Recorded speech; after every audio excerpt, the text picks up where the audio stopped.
Hello, my name is Martyr, and this is Let's Play Fractured Soul, and thank you for watching. Fractured Soul is a brutal action platformer, guys, with an added focus on speed runs. The basic gist of the game is that there's two worlds or two dimensions, and you kind of flip-flop between them to traverse platforming obstacles, and you're fighting enemies, and sometimes the realms are different, like one's lighter gravity, or just kind of changes things up to keep things fresh.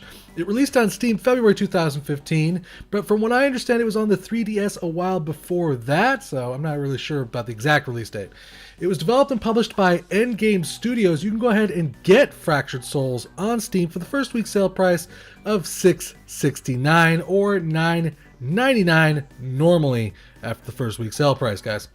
Now, if you're a fan of platform games, guys, you're going to love this one because that's what this is all about. Just platforming and just trying to get the best times as possible. There's actually a lot of focus, I think, on the speedrunning aspect of this game.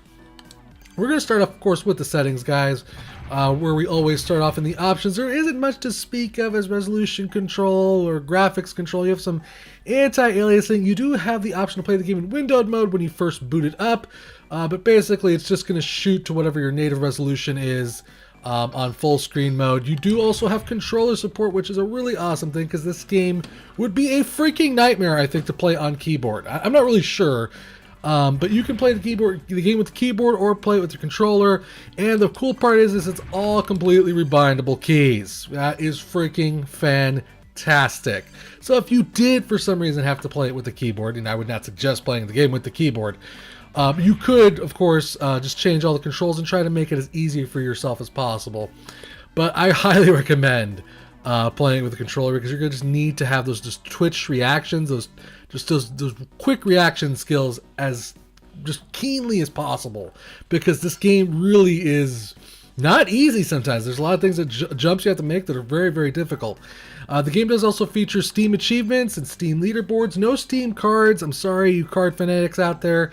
There is currently no Steam cards as of when this video was made. That could change in the future, though. Who the hell knows? So we're going to go ahead and hit play game, finally start getting into game modes and all that. There's two modes. There's normal and hardcore. Now, I've played the first level in the hardcore mode, and I'm not really sure what the difference is. There wasn't really any difference between the first level of the hardcore mode and the normal mode. I imagine maybe a little bit later on there could be subtle differences. But as far as I know, I didn't see any particular difference, but I'm sure there is, obviously. There's a hardcore mode, and there's a normal mode. I'm going to be playing the normal mode for the purposes of this video. There's also bonus levels that you can unlock by basically doing certain performances. Well, I think it's either collecting stars or I think beating a certain amount of levels. I'm not really sure, as it doesn't really explain it. I think it's a certain amount of stars. So you get bonus levels. That's always nice. I'm not exactly sure how many levels there are. There seems to be like a crap ton of them, though. I will tell you that one for free. I've only barely kind of scratched the surface as far as levels go. I'd say probably there's going to be probably somewhere in the neighborhood of 40 to 50 levels easily. Just given from all the themes that they want you to play and all the... I think it's about star collection. The more stars you collect, the more levels you can unlock. I'd just say there's probably 40, 50 levels, given that all the themes that they're going to have throwing at you, environmental changes. They just unlocked, I did the water theme in this particular one, and then you fly to another station, and I can imagine that the dimensions change and shift and all that. So let's get into the first level here. I'm going to do the first level. There's a minor story here that basically explains itself to you between the levels. You're basically, the three outposts of the Typhon cluster stride gradually into view. Your trial is finally upon you. You burst from your craft. The moment it touches down, aware that every passing second inches you closer to disaster. The Typhon cluster, bridge between realities, is under threat, and only your power can save it now. So I guess that's it. You basically are just there to save the day. So let's talk about what you're looking at right here. Well, obviously you're looking at kind of the same thing upwards and downwards, right? And you can kind of flip-flop between these two realities. But as you move forward, you'll start noticing that there's subtle differences between each reality. For instance, one reality doesn't have a ladder, one reality does have a ladder, one reality doesn't have a ladder, etc., etc., etc. There's also doors that you have to kind of maneuver through. You can kind of bounce between around things. As far as controls goes, it's very simplistic, very responsive, and very tight. Of course, you need that for a platforming game. You can jump. You also have like a double jump ability right here. That was a collectible I just got there. Those are hidden throughout the levels and are very difficult to get sometimes. They're called secrets. You also have like a shoot button, which allows you to kind of deal with enemies as you approach them, because it's more of a speed run game more than anything else. So you will encounter enemies that are kind of in your way, enemies who want to impede your path, as it were. And you can obliterate them from existence. Like, for instance, that guy right there, I just killed him on the bottom of the screen there. I will say that the game does take a little bit of getting used to when you first get your hands on it. It's not flip-flopping between images and keeping your eyes on two screens. It's freaking challenging, to say the least. So like, this is an example of one of the challenges you might run into. One of the secrets, as you can see, I could go for that secret right there, but there's nothing below it. I'd fall to my death, and that is kind of an instant death scenario. As a matter of fact, I'll even show you what happens when you do die. Here, I'll grab it. You let out this really annoying ass death scream, and then you kind of load back to the closest checkpoint. The checkpoints are kind of invisible, so you don't really know when you hit one, but for the most part, they're pretty fairly, once you pass an obstacle, usually there's a checkpoint right past it. So what you gotta do here is, oh crap, I think I screwed up. Okay, hold on. Ah, see? That's what you gotta do. And it just plays with that concept pretty much throughout the entire game. Which, depending on how you're good you are at platformers, you're going to love, or you're gonna rip your hair out, because it is not always easy. Those are some of the enemies you encounter, by the way. You don't have to fight them all. You can just choose to run away from them. It's really up to you how you approach these challenges.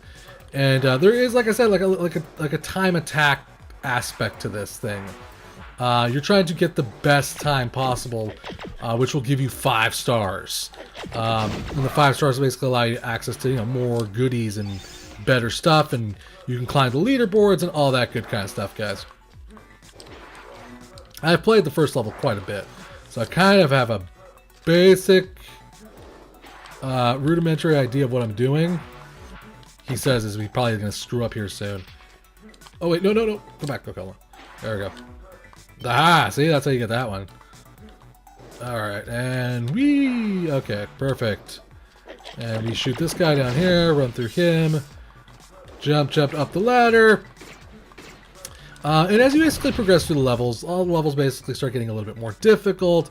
You start running into, areas where one dimension is full of water and one dimension isn't, and that you have to play with that aspect of things. As you can see, every time you beat a level, it's going to tell you the par for that level. So I beat the level at 1 minute over par, which did not really get me all that good of a rating, as you can imagine. I did manage to get 2 stars, though, so hey, that's something, right? And I will say that the pars are fairly difficult to hit, those pars.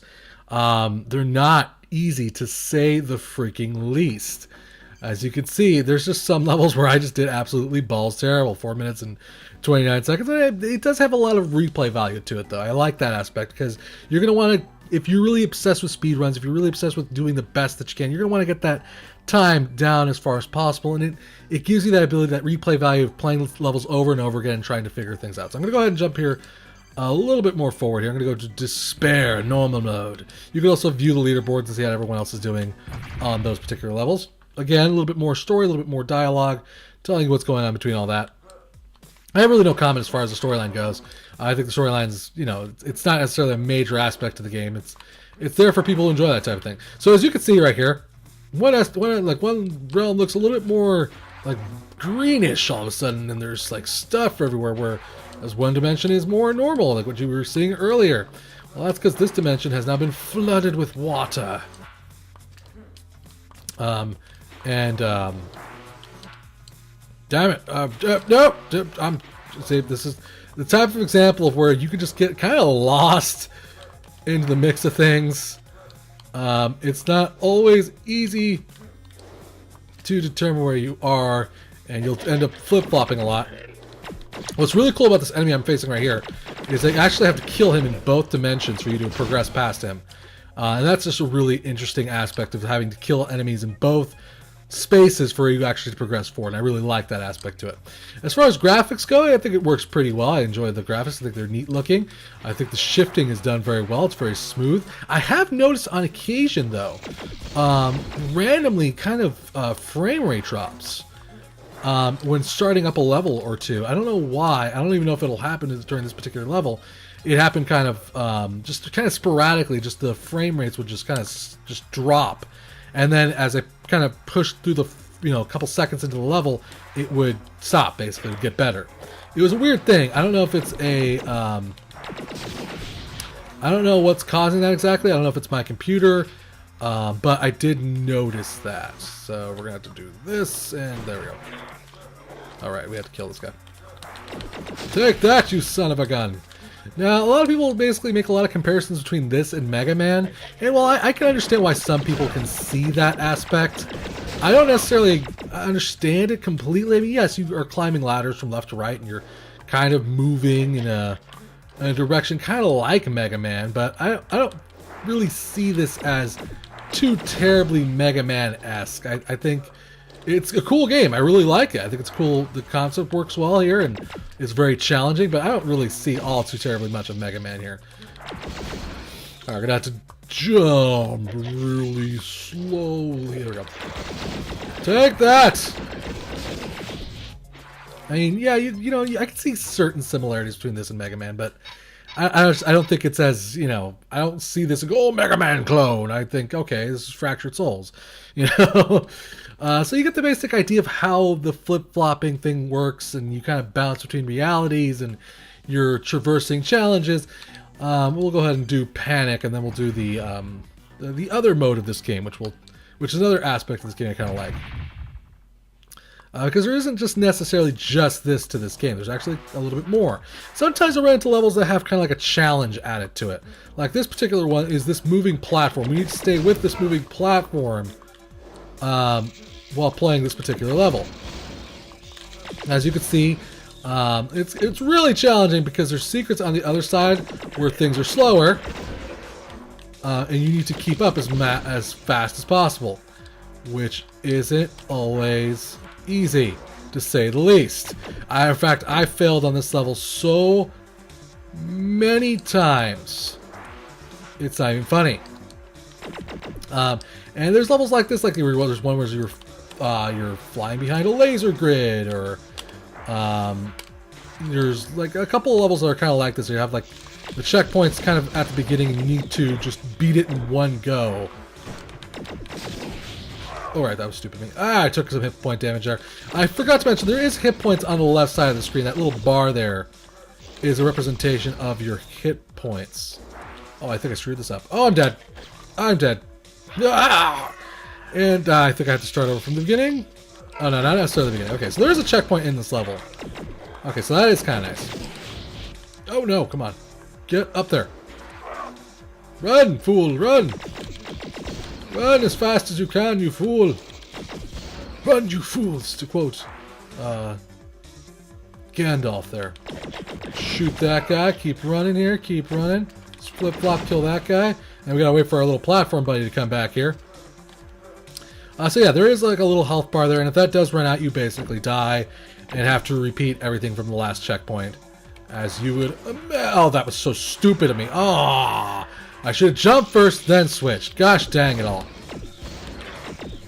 Yeah, I mean, you do have that aspect where things get slightly frustrating because you have to repeat things over again if you die, but I think the game is essentially kind of teaching you to play better.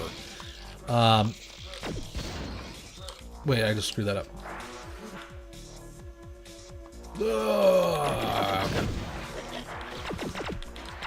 Okay. The game's teaching you to kind of play better. It's not too terribly frustrating. Oh god, in heaven, what have I done? Okay, I made it. Whoa! Was not expecting that jump. Oh, no! No! No! Oh my god, I made it. I'm gonna totally miss the platform. No! Gosh dang it. You can see there's like a laser grid wall behind me, by the way. If I were to, for some particular reason... Oh, come on! That is so hard! Okay, we got to jump for this. Okay. And then jump, and switch. There we go. Booyah! Got it. Got it that time. Okay, run. Start shooting. Shoot me from behind, you cowards! I will destroy you! Alright, platform. There we go. And we made it. We beat that level. I don't think I beat my par, though. I did terrible that time. Yeah, it was not even close. I got 2 stars. That's pretty bad. So yeah, you have that aspect of the game. It's a lot of platforming, a lot of shooting, and it's very entertaining. You do also have like a multiplayer mode. You can actually play the game with 2 players. I cannot imagine how much of a freaking nightmare that would be, though. Because you practically have to be mind melded to know when the other person's going to react at the right moment to switch and have them do whatever it is. I don't know. Maybe there's like some godly players out there who can just predict what their friends are going to do. To me, that would seem like ridiculously hard. But I guess it would be fun at the same time because you're just dying over and over again and raging. So, I mean, but then again, you know, I could be wrong. You could be masters of Fractured Soul and completely prove me wrong. Now, when you have that aspect of platforming things, the game does change things up occasionally, and it actually gets you into this like shoot 'em up style space game, where also it has that, you know, multiple dimension aspect to it all. And what you're basically supposed to do is to make sure that the meter on the bottom does not, you know, empty out. And how you do that is by actually shooting enemies, as you can imagine. So we're gonna switch to him now, and there you go. And this is actually you flying to kind of like the next set of levels. And there's also a freaking boss, which I have yet to beat. Because I don't really know how to beat him because I suck. It's not easy, guys. It's not. I don't want you to think, oh, this is a breeze. No, it's not. It's really not. But it is fun. It's very interesting. I love the dynamic. I just think, I don't know how this would work in 2 players, man. That would be so hard for me. I would just think it would be really difficult. So yeah, you have this space action shoot 'em up things. I appreciate that this is here, even though it's kind of like almost mini game-esque. I enjoy the aspect that it is there. Oh, I got hit. That's okay though, because I did kill it. I do enjoy that aspect to it because it just changes things up, which is nice, because sometimes you're not really, you know, you're like, okay, platforming's fun, and then it changes things up and keeps things fresh, as we're always changing the environment too. Like one environment's windy. I forget what the exact environments of all of the environments were. I know there's a water one, there's a windy one, I know there's a gravity one. Hard to shoot and talk at the same time, by the way. Okay. I'm not really sure 100% of all the environments are in the game. I know there's a lot of them, though. To kind of keep things different at all times. Oh, this guy again. Really? Whoa! Man, you can't touch this. I think I did pretty damn good there this time. I think I might have even beaten my par. I did. I got 5 stars on that one. All right. Fantastic. I beat my par. I killed 90% of the creatures, I think. Or somewhere in the neighborhood of 90%. And we beat the par, guys. So that's pretty freaking sweet. I'm going to go ahead and show you the boss, and then we'll probably go ahead and wrap up this video here. This is one of the first bosses you'll face in the specific space shoot 'em up. And you actually do have to destroy him in both universes. And now, the last board you had like a meter that you had to keep full. This one you just have to dodge his attacks. More traditional shoot 'em up, bullet hell style action here. And this is where I die. This is where I get my ass kicked. There's quite a few instant death scenarios that I'm not necessarily a huge fan of. This is where I'm like, what do I do? You see, I don't know what to do there. I have absolutely no clue. And then it starts all over again. I gotta fight this guy from this position all over again. It's just frustrating as hell.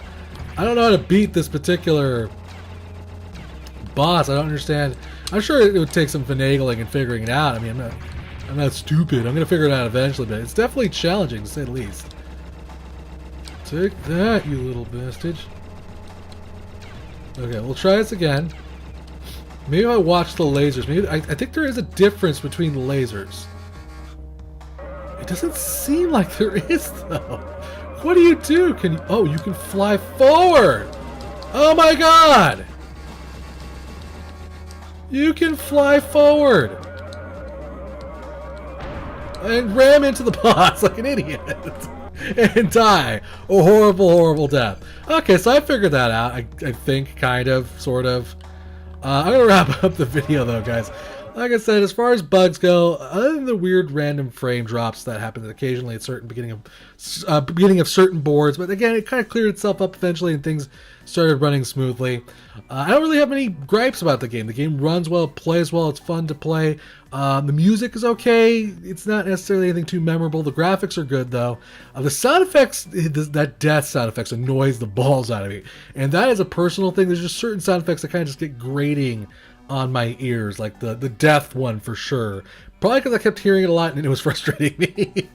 But, you know, other than that, the game runs well, has a lot of replay value, guys. If you're a fan of platform games, you're going to love this game. Plus, there's quite a bit, you know, of bonus levels and hardcore modes and things to give you all that replay value bang for your buck and for you to enjoy. Plus the leaderboards and all, you know, those speed runs if you're obsessed with that kind of thing and that kind of stuff, guys. You're going to get a lot of replay value from that aspect as well. So I want to say big thanks to the developer for a chance to check out this title. Thank you for watching. Remember to subscribe and share, and I'll keep bringing you awesome indie games, guys. If you really enjoyed this video, maybe consider hitting up that tip jar. If you're feeling generous of heart, all tips go to improving the channel or future giveaways. Till next time, guys, play more indie games.